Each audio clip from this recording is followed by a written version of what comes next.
संजय राउत ने आरोप लगाया कि एक एमपी की कीमत 50 करोड़ रुपए तय की गई है। उससे भी ज़्यादा दे सकते हैं क्योंकि इन लोगों ने देश को लूटा है। जैसे अंग्रेज ने लूटा था वैसे ये लोग लूट रहे हैं। तो मोदी और उनके जो देश खरीदने वाले जो लोग हैं जिनको बेचा जा रहा है उनके पास पैसा ही इतना हो गया है कि वो 50 नहीं उससे भी ज़्यादा खरीद सकते हैं। लेकिन ये लोकतांत्रिक व्यवस्था का हत्या करने का काम ये जो नरेंद्र मोदी की सरकार कर रही है, उनका अलायंस कर रहा है, उसका हम निषेध करते हैं। शिवसेना यूबीटी के तौर से एक आधिकारिक पत्र भी लोकसभा स्पीकर को दिया गया, उसमें कहा है कि खाली यूबीटी जो अभी प्रेजेंट में है उसे ही पार्टी माना जाए। देखो, अब स्पीकर की भूमिका क्या है वो आपने देखा ही है, तो इसलिए स्पीकर से मैं बहुत उम्मीद लोकसभा के नहीं कर सकता, क्योंकि जो मोदी अमित शाह बताएंगे उतना ही स्पीकर करते हैं।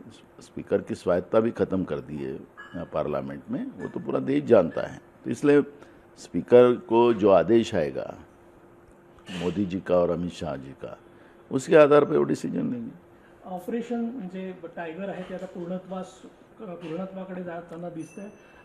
6 जे खासदार आहेत ते कुठल्याही क्षणी एक तर मर्जर करू शकतात किंवा तिकडे नाही, मी याला ऑपरेशन टायगर नाही, ऑपरेशन गिदड आहे।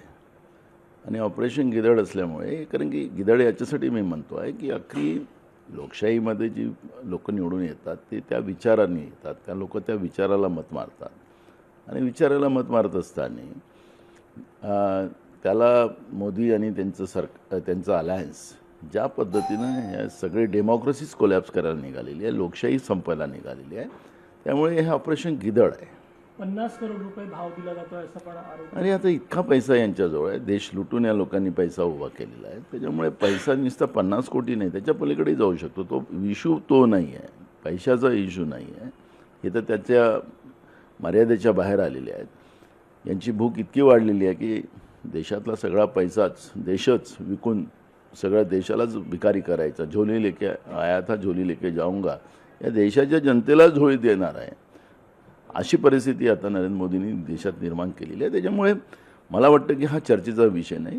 यूबीटीने एक पत्र दिले लोकसभा स्पीकरला आणि म्हटलं की आम्ही जे आहोत तेच अधिकृत आहे। काही होऊ शकतं, कारण की अखेरी स्पीकरचे काय अधिकार आहेत ते आपण सगळ्यांनीच पाहिलेले अनेक घटनांमध्ये आतापर्यंत। त्यामुळे अमित शाह आणि मोदीजी जे सांगतील त्याच आधारावर स्पीकर काम करेल।